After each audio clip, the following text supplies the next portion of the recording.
The late summer air had that unmistakable heaviness, the kind that presses against your skin and makes every breath feel thicker. I was driving out to meet my friend Matt for a weekend hike somewhere deep in the Appalachians, a place he swore was untouched, raw, and perfect for anyone wanting to get lost in nature. I hadn't been camping or hiking in years, but the way Matt described it, with his usual excitement and vivid detail, made me say yes without hesitation. We planned to meet at the edge of this small town, really more of a village, called Elkwood. It was so tiny that the GPS barely recognized it, just a speck among endless stretches of forest. The locals talked about Elkwood like it was a ghost town, mostly empty except for a few stubborn families who refused to leave.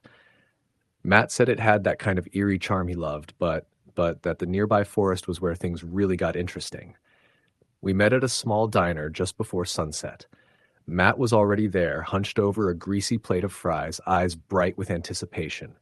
He'd packed light, a simple backpack, sturdy boots, and a worn map he'd pulled from the town's general store. He was confident, the kind of guy who thrives in the wild, which made me feel a little nervous. I'd spent most of my life in cities and suburbs, not under towering trees and unfamiliar stars. We drove together in his old pickup, the engine grumbling as we turned onto a dirt road just off the main highway. The sun dipped low behind the hills, casting long shadows through the trees. I could feel the temperature drop with every mile we went deeper into the forest. At last, we pulled into a small clearing with a makeshift campsite. No signs of other people, no trails, just wilderness stretching out in every direction. Matt set up our tent while I gathered some dry wood for the fire. The sky was a deep indigo when we finally sat by the flames, sharing stories and quiet laughs. The forest around us seemed alive in a way that was both beautiful and unsettling. The crackling fire was the only sound for miles. That night, I didn't sleep well. The sounds of the forest, rustling leaves, distant hoots, and the occasional snap of a twig kept me on edge.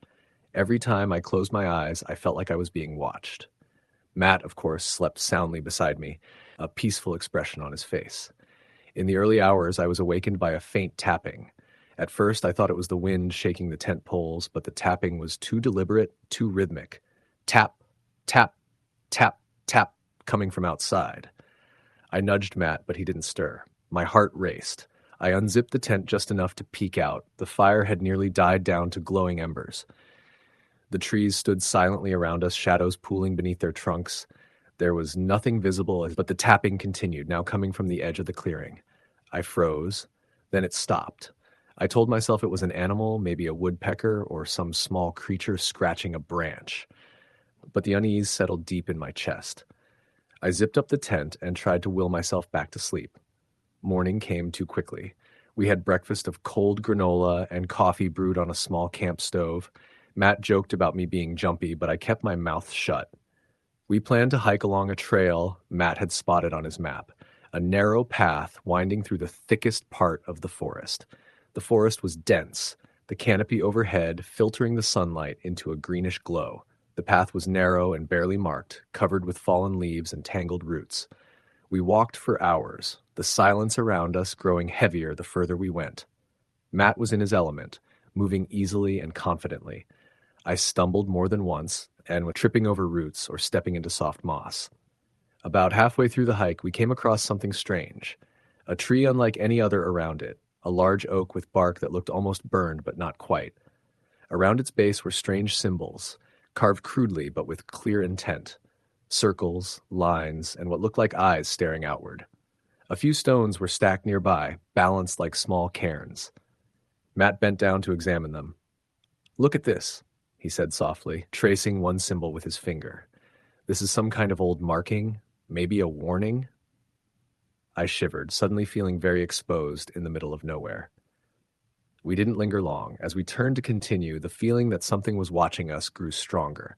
I kept looking over my shoulder, half expecting to see movement between the trees. As the day wore on, the trail grew harder to follow. The forest thickened and the sunlight dimmed. At one point, we reached a small clearing with a shallow pond, water still and dark. The reflection showed the sky, but something in the water's surface flickered. A shadow that wasn't ours. I pointed it out, but Matt shrugged it off. probably a fish or some debris. Still, I felt uneasy. We decided to head back before the light faded completely. But as we retraced our steps, the forest seemed different. The landmarks we'd passed on the way in, an oddly shaped rock, a fallen log, were nowhere to be found. The path we'd taken was gone, swallowed by thick undergrowth. Panic started to rise. We'd gone in a loop, or worse, were walking deeper into the forest without knowing it. We tried to use the map, but it was old and imprecise. Our phones had long since lost signal, and the GPS had no idea where we were. We kept moving, calling out, hoping for some sign of the trail. The sun sank lower, and the shadows stretched longer. Then came the sound, a whispering, so faint at first I thought it was just the wind through the leaves. But it grew louder, like many voices speaking at once, just beyond sight. We stopped. I grabbed Matt's arm. "Did you hear that?" He nodded, face pale. "Yeah." The whispering turned into soft chanting, indecipherable but rhythmic. We pushed forward, trying not to run, afraid to disturb whatever was making the sound. Then, through the trees, we saw a faint glow, orange, flickering. A fire? A camp? As we got closer, the chanting stopped abruptly. The glow faded, the forest fell silent again. We found no signs of anyone.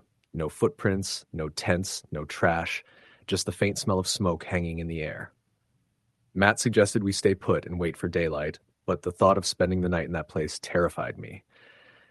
We tried to make a small fire ourselves, but the damp wood barely caught flame. The night closed in quickly, colder than before. Then, from the edge of the clearing, something moved. A figure, tall and thin, emerged from the shadows. Its shape was almost human, but the way it moved was unnatural, jerky, like a puppet with broken strings. It didn't approach directly, but hovered at the tree line, watching us. We froze. Matt reached for his pocket knife, but I grabbed his wrist. There was no reasoning with this thing. It raised a long arm and pointed at us. The silence that followed was suffocating. We sat in place, not daring to move, until the first light of dawn filtered through the branches. When the sun touched the forest floor, the figure vanished, like mist dissolving in morning air. We didn't waste time. Packing quickly, we followed what we hoped was the general direction of the clearing. After hours of stumbling through underbrush, we finally burst through the tree line and found the dirt road where we'd left the truck. The tires were flat. No tools, no footprints, just 4 clean slashes. Matt cursed under his breath. We didn't want to stay. We walked along the road, hoping for a passing car, a hiker, anything. Hours passed. We were exhausted and scared, but finally, a pickup truck appeared. The driver was a grizzled man who gave us a wary look. We climbed in without hesitation, grateful beyond words. As we drove away, the forest behind us seemed to breathe, the shadows retreating slowly. Back in town, the locals told us stories about the forest, of old rituals, disappearances, and warnings carved into trees that no one really understood. Matt and I never returned, and every time I hear the wind rustle leaves outside my window, I remember that whispering, the glow, and the figure that pointed at us in the dark. Story the end. The sun was just a faint glow behind the distant hills when Mark pulled his truck off the gravel road and onto the narrow path leading into the forest. He had been driving all day, escaping the noise and deadlines of the city, desperate for some peace and quiet. His plan was simple: camp for a few days alone, far from any other soul, and just breathe. The forest, known locally as Black Hollow, was ancient, dense with towering pines and thick undergrowth, shadows clinging to every branch. Mark knew it was a place full of stories, whispered warnings from locals about travelers who never returned or came back changed, but he dismissed those as rural superstition. He checked his supplies one last time: tent, food, water, flashlight, and a small pocket knife. The air was crisp and smelled of pine sap and damp earth. He slung his backpack over one shoulder and started down the trail. The crunch of his boots the only sound breaking the stillness. As he walked, the trees seemed to lean closer, their trunks gnarled and twisted like fingers reaching out. The path was barely visible under a thick layer of fallen leaves and pine needles. Mark's flashlight cut through the gathering gloom, illuminating patches of moss and the occasional glint of a spider web. He reached a small clearing just as the sun slipped below the horizon. It was perfect. A flat area surrounded by tall pines with a small, clear stream trickling nearby. Mark set up his tent quickly, the rhythmic slap of fabric and the tap of poles loud in the quiet forest. The first night passed uneventfully. Mark fell asleep to the sound of the stream and the occasional hoot of an owl. But when he woke just before dawn, something felt off. The forest was unnervingly silent. No birdsong, no rustling animals, just an oppressive stillness. He shrugged it off and ate a quick breakfast. As he packed up to explore, a strange chill ran down his spine. He looked up and noticed a figure standing at the edge of the clearing. A man, tall and thin, dressed in dark clothes that blended with the shadows. The stranger's face was obscured by a hood, but Mark could feel his eyes piercing through the dim light. "Morning," Mark called out, forcing a casual tone. The figure didn't respond. He just stood there, unmoving. Mark blinked, and when he looked again, the man was gone. He told himself it was a trick of the light or fatigue playing with his mind. He started hiking deeper into the forest.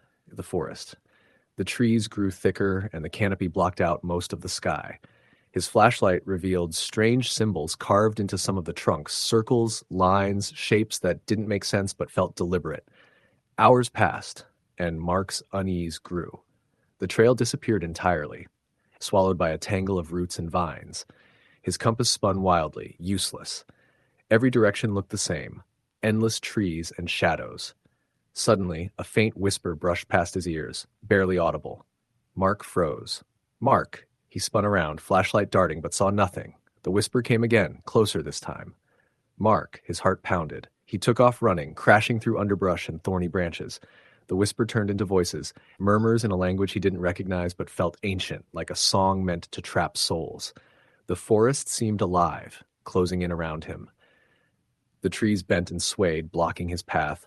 His breath came in ragged gasps. He stumbled into a small clearing lit by a pale, unnatural light. In the center was a stone altar, stained dark and covered in strange carvings. Around it lay bones, animal, and something that looked eerily human. Mark wanted to run, but his legs refused to move. From the shadows, the hooded figure emerged, eyes glowing like embers. "Welcome, Mark." The voice was low and hollow. "You belong to the Hollow now." Mark screamed, but the forest swallowed his voice. Days later, search parties found his abandoned truck by the gravel road, the keys still in the ignition. His backpack was near the edge of the woods, torn and empty. No sign of Mark. Locals say on quiet nights you can hear whispers coming from Black Hollow, calling out to travelers, luring them deeper until they vanish forever. Story the end. The sky was a fading blue as I strapped my backpack tighter and adjusted the brim of my hat. I'd been planning this hike for months, a solo trek through the Heartwood Forest, a sprawling patch of wilderness tucked just outside the small town I'd recently moved to. Everyone in town seemed to have their own stories about Heartwood, stories they told in hushed tones, usually with a nervous laugh. "Old forest," they said. "Not many who go in ever come out the same." I'd shrugged it off as local superstition. I'm a city kid, used to crowded streets and flashing lights, not ghosts and shadows. Besides, I told myself the forest is just a forest. Trees, dirt trails, maybe some wild animals. Nothing that a bit of preparation couldn't handle. My first few hours in the woods were peaceful. Sunlight spilled through the canopy in golden patches, birds sang in the distance, and the smell of pine and damp earth filled my lungs. The trail was well marked at first, the dirt path soft underfoot, lined with ferns and wildflowers. I kept a steady pace, stopping now and then to take pictures or check the map. But as the afternoon wore on, the atmosphere shifted. The trees grew denser, their branches knotted overhead until the sky disappeared into a patchwork of shadows. The path became less defined, and I noticed patches where the undergrowth had been trampled, but not by any animal I recognized. It looked as if someone or something had passed through recently. That's when I heard it. A faint rustling behind me, quick but deliberate. I stopped and turned, heart thumping in my chest, but no one was there. Just the swaying branches and the distant call of a crow. I told myself it was probably a deer or a squirrel. Nothing to worry about. I pressed on, but the feeling of being watched gnawed at me. I wasn't scared, not yet, just cautious. I kept my phone out, checking the GPS, but the signal flickered and then disappeared altogether. "Great," I muttered, stuffing the device back into my pack. No signal meant no calling for help if I got lost. As dusk fell, the temperature dropped quickly. I found a small clearing near a creek to set up my tent. The ground was soft and dry, and the sound of running water soothed my nerves. I pitched the tent, made a small fire, and settled in to eat some trail mix. Then, just as I was packing away the food, I heard footsteps. Crunching leaves and twigs, slow and measured, coming from the tree line just beyond the firelight. I froze. The forest seemed to hold its breath. "Hello?"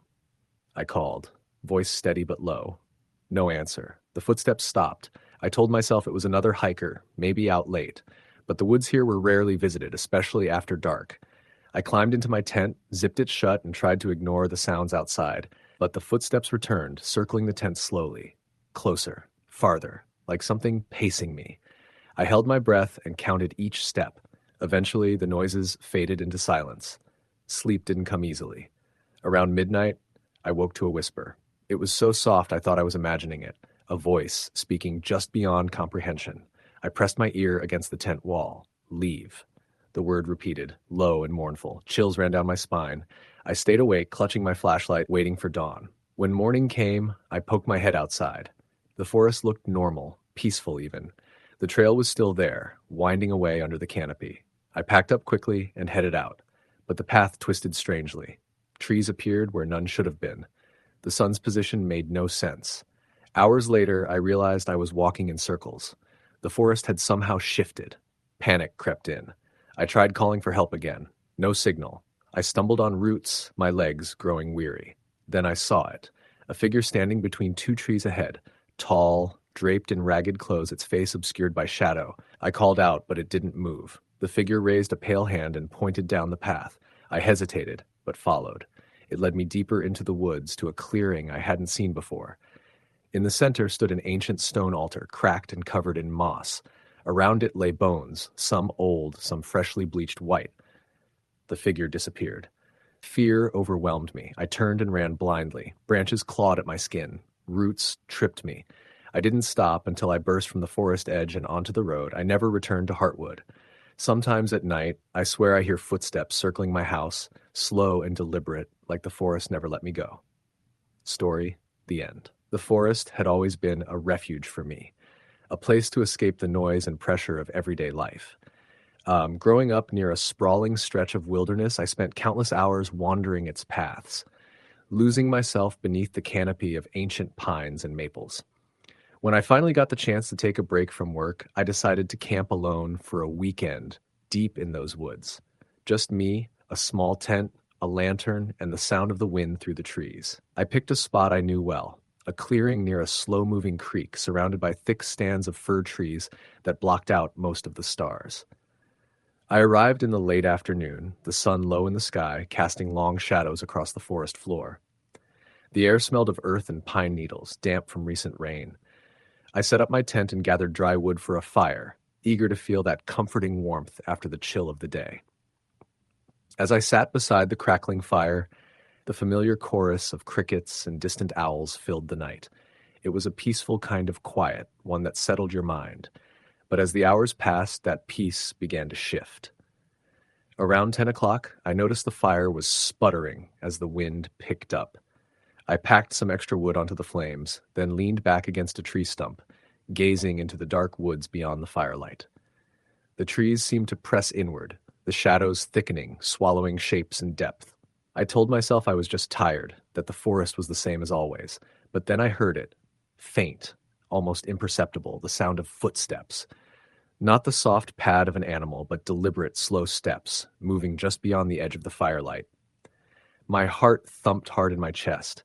I swung my lantern toward the noise, but the beam caught nothing but empty shadows. The footsteps stopped. I told myself it was probably a deer or a raccoon, but my nerves prickled. I packed the fire down to embers and zipped up my tent, keeping the lantern close. The night was colder now, and the wind carried a low whistle, a tune I didn't recognize, strange and sorrowful. Hours later, I woke to the sound of my tent's fabric rustling. At first, I thought it was just the wind. But then, clear as day, I heard breathing, heavy, uneven, right outside the tent. I froze. My heart hammered so loudly I thought it might wake the whole forest. I reached for my flashlight and aimed it at the tent wall. The beam caught a figure, crouched low, just beyond the fabric. I couldn't see a face, only the shape, tall, thin, and still. It didn't move, didn't make a sound except that ragged breathing. I swallowed hard, whispering, "Who's there?" No answer. I flicked the flashlight on full, then threw open the tent flap. The forest was empty, nothing but the whisper of the wind through the pines. I sat up the rest of the night, watching the dark fire long dead. At dawn, the light washed over the trees and the figure was gone. I packed up quickly, feeling a cold weight in my chest as I left the clearing behind. As I walked back to my car, I kept glancing over my shoulder, half expecting to see those hollow shapes lurking just beyond the tree line. The forest had welcomed me once more, but not as a friend. Story the end. The forest had always been a place Jenna found comfort in. Growing up in a small town nestled between endless woods and winding creeks, she'd spent countless afternoons exploring trails, climbing trees, and breathing in the sharp scent of pine and earth. Now, years later, with the noise and chaos of city life wearing her down, she craved the quiet, the solitude only a deep forest could offer. When she decided to take a weekend trip alone to the remote Pine Hollow forest, she pictured peaceful hikes, crisp nights under the stars, and the kind of stillness that let the mind rest. She packed carefully: tent, sleeping bag, food, water, a flashlight, and a sturdy knife. Her phone would be tucked away, mostly for pictures, but she told herself she'd keep it off. This was a retreat, a chance to disconnect. She arrived late Friday afternoon. The gravel road leading to the forest edge was rough and overgrown, the kind of path few vehicles dared to travel. After parking, she shouldered her pack and followed the narrow trail marked on the map. The forest swallowed her in almost immediately. Tall firs stretching high into the sky, sunlight filtering through thick branches, the hum of insects and distant bird calls. After about an hour, she found a small clearing beside a trickling stream and set up camp. The air was cool but dry, the ground soft beneath her tent. As she worked, the sun began to dip, painting the forest golden. She built a modest fire with gathered twigs and pine cones, the flames crackling and popping, sending sparks into the evening sky. Dinner was simple: canned stew heated over a small stove. She ate slowly, savoring the silence around her. As darkness deepened, Jenna wrapped herself in her sleeping bag and lay by the fire, watching the stars emerge between the swaying treetops. She felt content, connected to something larger and quieter than the bustling city life she'd left behind. But as midnight approached, the forest's quiet seemed to shift. The usual night sounds, owl hoots, rustling leaves, grew sparse, replaced by a heavy stillness that pressed on her senses. Her fire was low now, the glow flickering weakly. Then she heard it, a faint tapping sound, like someone knocking on a hollow tree nearby. She froze, heart quickening. The tapping came again, soft, deliberate, 3 quick knocks. "Hello?" Jenna called out, voice steady but low. Silence. She strained to listen, but only the whisper of wind stirred the branches. She shrugged it off, telling herself it was an animal or a branch falling. But the tapping came again, this time from a different direction. Closer. Jenna stood up, grabbing her flashlight and sweeping its beam around the dark forest edge.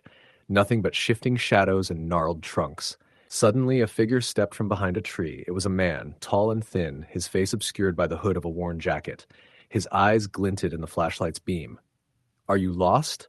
Jenna asked cautiously. The man didn't speak. He simply stared, unblinking. Jenna's throat went dry. She stepped back, heart pounding.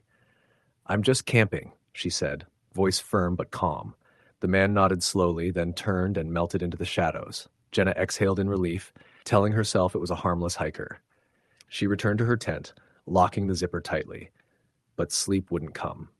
Every time her eyes closed, she thought she heard soft footsteps circling the clearing, tapping against trees, whispering just beyond the firelight. At one point, she woke to see the fire had gone out. The air was cold and still. Outside the tent, she thought she saw a shadow pass. Morning never felt so welcome.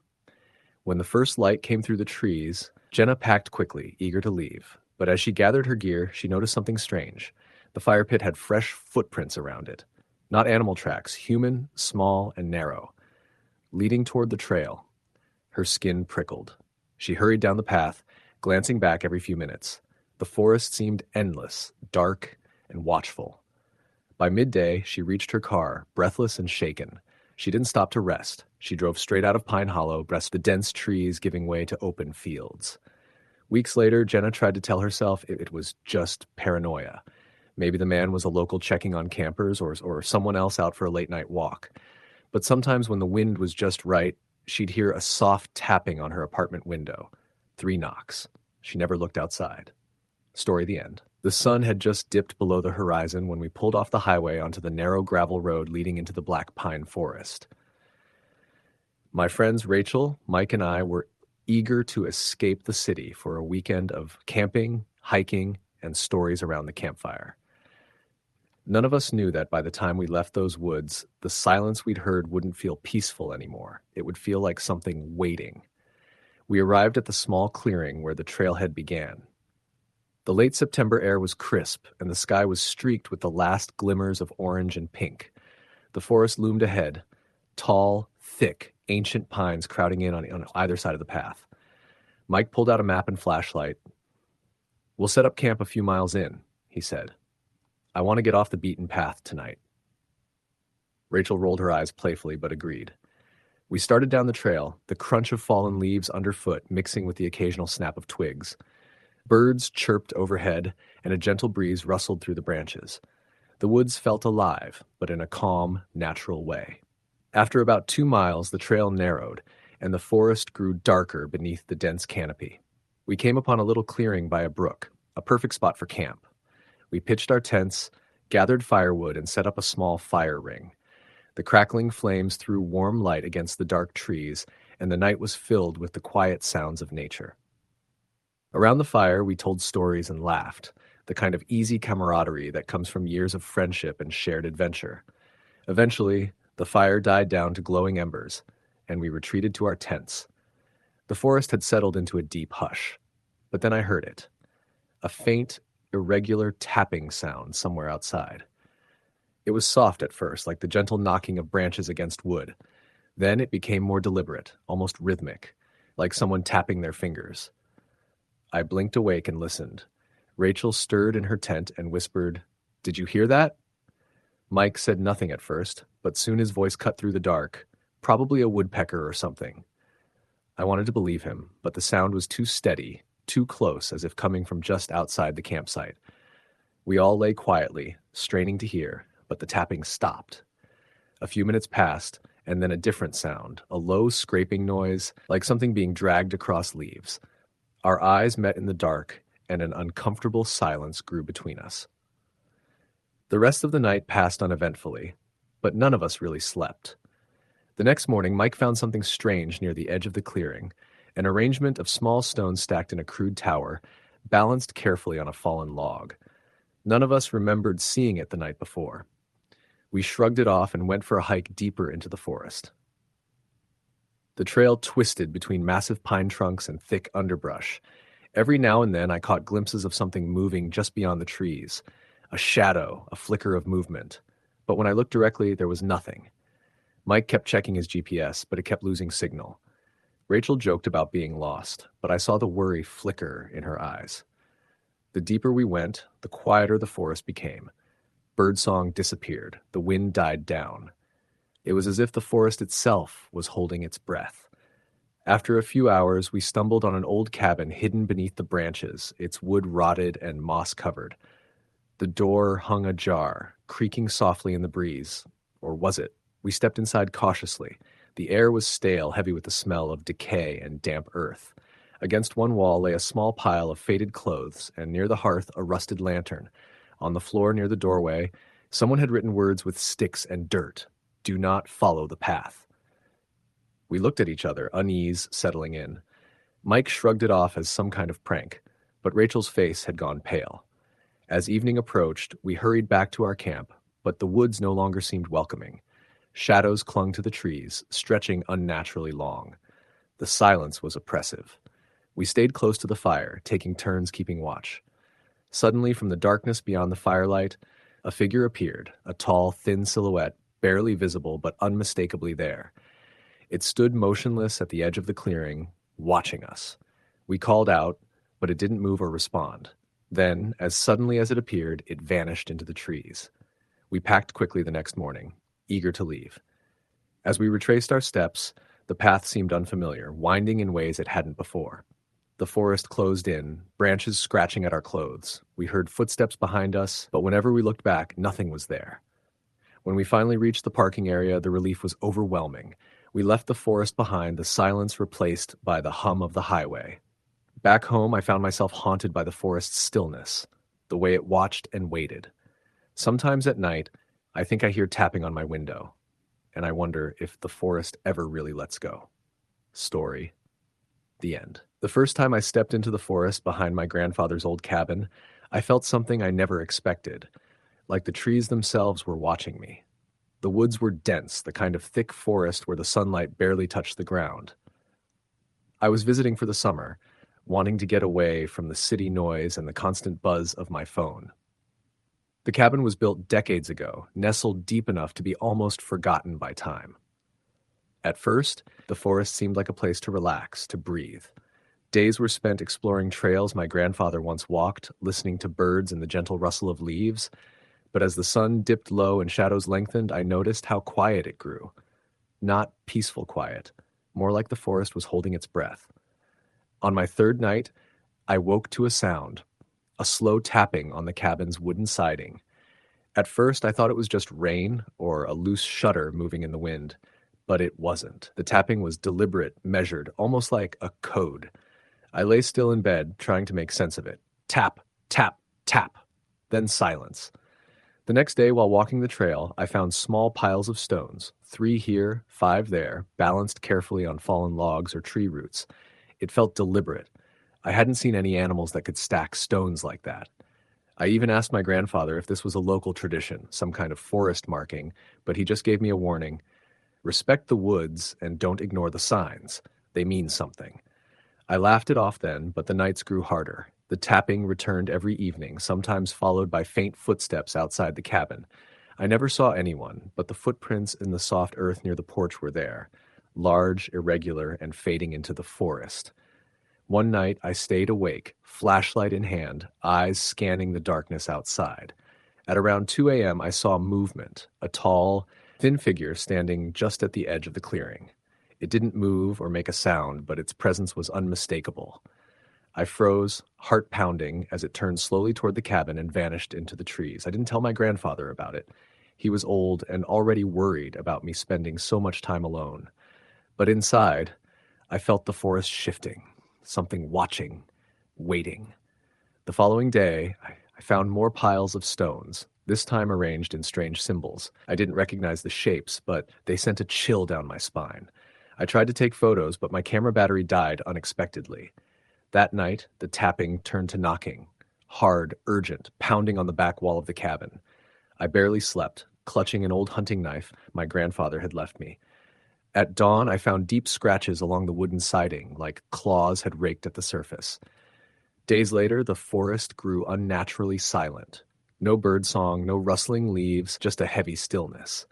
Then faint whispering began outside my window, just at the edge of hearing.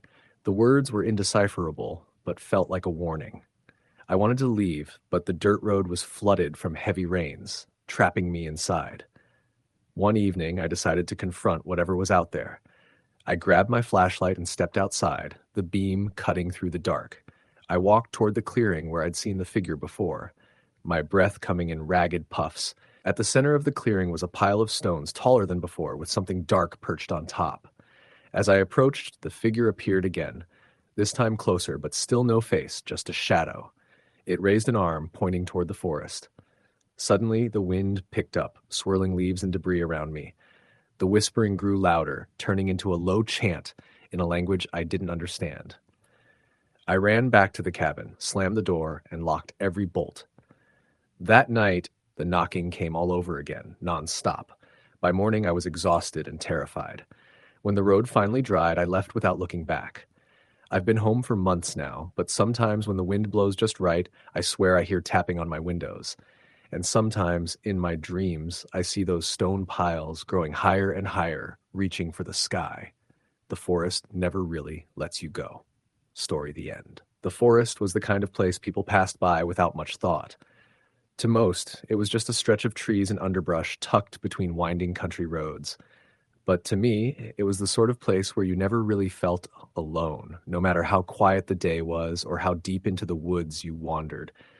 There was something restless about it, like the trees held a secret, and every gust of wind carried a whisper that wasn't meant for human ears. I first realized this the summer before college. My uncle had a small cabin deep in the woods of Vermont, a place he used to escape to when the city became too much. I'd gone up to help him with some repairs, and he'd warned me not to stray too far from the cabin, but young and eager, I didn't listen. The cabin sat on the edge of a clearing surrounded by dense forest that stretched for miles. The first few days were normal. Long hikes, nights spent around the campfire telling stories, and the peaceful silence you only find miles from civilization. On the third night, I was alone. My uncle had left early for the nearby town to grab supplies, promising he'd be back by morning. I was sitting on the porch, the last embers of the fire glowing faintly, when I noticed something unusual. The usual forest sounds, the hoot of owls, the chirping of crickets, the rustle of small animals, were absent. It was as if the woods themselves had fallen silent. I shook off the unease and went inside. The cabin was small, just a single room with a wood stove, a couple of beds, and shelves lined with old books and jars of preserved herbs. As I prepared to settle in for the night, a sudden sound made me freeze, a sharp knock on the window. My heart jumped. I wasn't expecting anyone. I crept over and peered out, but saw nothing except the dark silhouette of trees. When I pulled back, the knock came again, louder this time, and accompanied by a soft scrape, like fingernails against glass. I wanted to call out, but my voice caught in my throat. Instead, I grabbed my flashlight and shone it into the woods. The beam flicked over nothing but trees and shadows. I was about to close the curtains when the light caught something. A figure standing just beyond the tree line, barely visible. It was tall and thin, draped in tattered clothing that blended with the night. The face was pale, almost too pale, with hollow eyes that seemed to stare right through me. I stumbled back, heart racing, and the figure vanished as suddenly as it had appeared. I locked the window, but sleep wouldn't come. Instead, I sat awake, listening for sounds that never came and wondering what I had seen. When my uncle returned the next morning, I told him what happened. He looked grave, but didn't seem surprised. He said the forest had always been strange, ancient even. There were stories from the old days about spirits and shadows that roamed the woods, tricking travelers and leading them astray. Most dismissed them as superstition, but he warned me to be cautious. That afternoon, we went for a hike deeper into the forest, trying to shake off the night's fear. The sun was high, filtering through the canopy in patches of gold. As we walked, the forest felt alive again, full of sound and movement. But then, we stumbled upon something odd, a circle of stones carefully arranged with charred wood in the center. Around it lay scattered bones, small ones, animal, maybe bird. Some were tied with strips of bark into crude shapes. It felt deliberately placed, like a warning or an offering. I wanted to leave immediately, but my uncle knelt and picked up one of the bone shapes. "This is old," he said quietly. "Someone's been here before us." That night, the forest was restless again. I heard whispers just beyond the tent, voices that rose and fell like the wind. At one point, I thought I saw shadows moving between the trees, shapes that were just out of reach of the firelight. I felt eyes watching me from the darkness. In the morning, we found strange footprints circling the camp, too large for any deer, too narrow for a bear, with elongated toes. The prints led into the forest and vanished abruptly. We packed up and left that day. The drive back to the city was quiet, the woods shrinking behind us, but I couldn't shake the feeling that something had followed us, lingering just beyond the edges of my vision. Years later, I tried to explain it all away, the isolation, the imagination, the tricks of light and sound, but sometimes when I'm alone at night, I still hear faint knocks at the window, and in the silence, the forest's breath seems to whisper my name. Story the end. The forest stretched endless and thick, a vast sea of pine and fir trees that whispered secrets as the wind wound through their needles. It was late October, the air sharp and cold with the promise of early frost. The sun had long since disappeared below the horizon, leaving a twilight gloom that settled deep in the woods. Somewhere, hidden beneath layers of moss and fallen leaves, old roots tangled like veins, and shadows gathered, swallowing what little light remained. Ethan tightened the straps on his backpack and took a deep breath, filling his lungs with the scent of damp earth and pine resin. This was the kind of place he loved, wild, untouched, and silent, except for the natural sounds of the forest. No traffic, no ringing phones, no city lights blurring the stars, just the wilderness and him. He had been hiking for hours, following a faint trail he'd found on an old map he'd bought from a dusty shop. The map was faded, with hand-drawn marks and scribbled notes in the margins, warnings he didn't fully understand until now. The path was supposed to lead to a small clearing near a forgotten cabin, long abandoned, rumored to be the last resting place of a trapper from the early 1900s. Ethan wanted to see it for himself, a quiet night camping beneath the stars, away from everything. The sun had set hours ago. He had a small fire going near a cluster of rocks, the flames flickering weakly against the thickening dark. He ate a cold sandwich and sipped lukewarm water from his bottle, settling in for the night. The forest was eerily quiet, the usual night sounds absent, as if everything was holding its breath. Ethan felt a prickle on the back of his neck, but shrugged it off.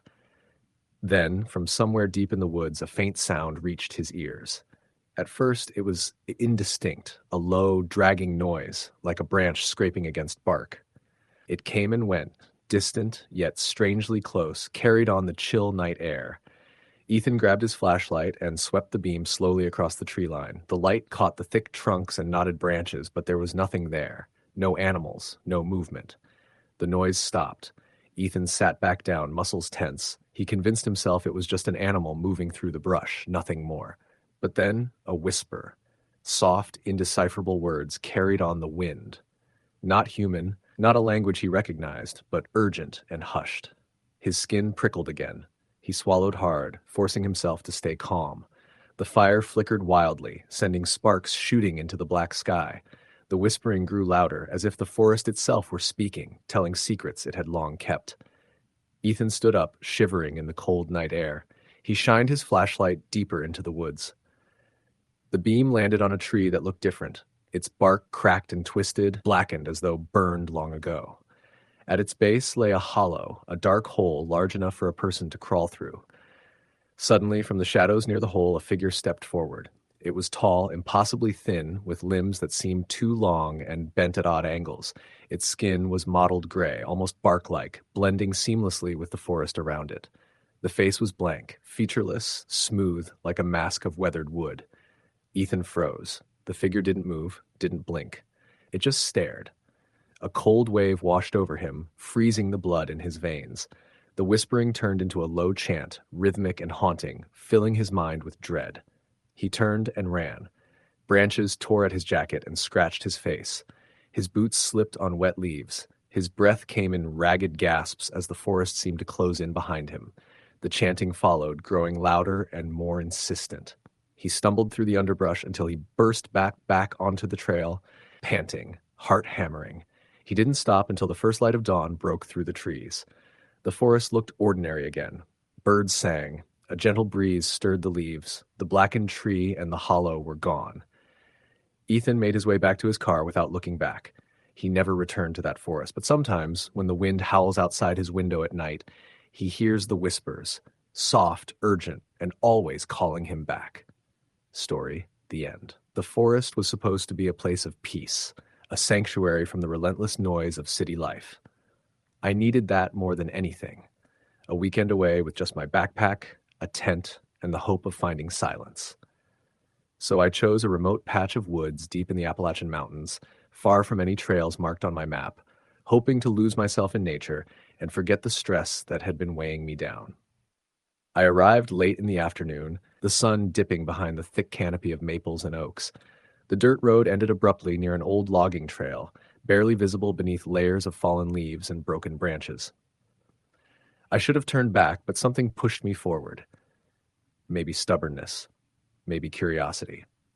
I parked my car and hoisted my pack, feeling the cool air settle around me as I stepped into the forest. The first few hours were peaceful, even beautiful. Sunlight filtered through the trees in dappled patterns, birds sang unseen above, and the ground beneath my boots felt soft with moss and pine needles. I followed what seemed like a faint path, but it soon disappeared altogether, swallowed by undergrowth and fallen logs. I didn't mind. I wanted to feel lost, to let the forest take me where it would. As dusk approached, I found a small clearing nestled between two hills. It was perfect. A natural bowl surrounded by trees, with a small creek trickling nearby. I set up my tent quickly and built a fire. The warmth of the flames pushed back the growing chill, and the crackle of burning wood seemed to settle my nerves. That first night, the forest sang its usual songs. The hoot of owls, the rustle of small creatures in the brush, the whisper of wind through branches. I lay back on my sleeping bag, eyes tracing the stars peeking through gaps in the canopy. It was the kind of night that makes you feel small and infinite all at once. But just as I was drifting off, I heard something else. At first, it was faint. A low scratching, like nails scraping bark. It wasn't close, but it wasn't far either. Somewhere out there in the darkness beyond the firelight, something was moving slowly. I sat up, heart pounding, eyes scanning the shadows. The fire's glow stretched out like a protective bubble, but the trees just beyond seemed to absorb it, swallowing any hint of shape or movement. I told myself it was an animal, a raccoon or a deer maybe, caught in the underbrush. But the scratching continued, deliberate and rhythmic, like something circling the clearing. I kept the fire going longer than I planned, poking at the flames with a stick, trying to burn away the unease.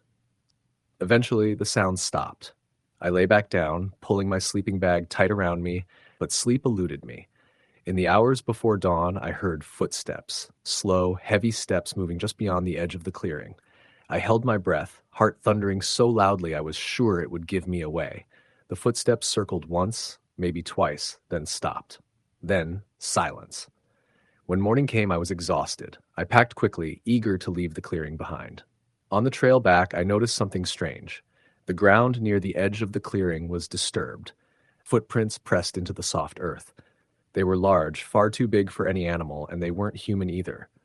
The toes were long and curved, almost claw-like, and the prints angled inward slightly, as if the creature walked on the sides of its feet. I stopped, examining the prints closely. They led back into the forest, disappearing beneath thick undergrowth. I wanted to follow them, to find out what had been there.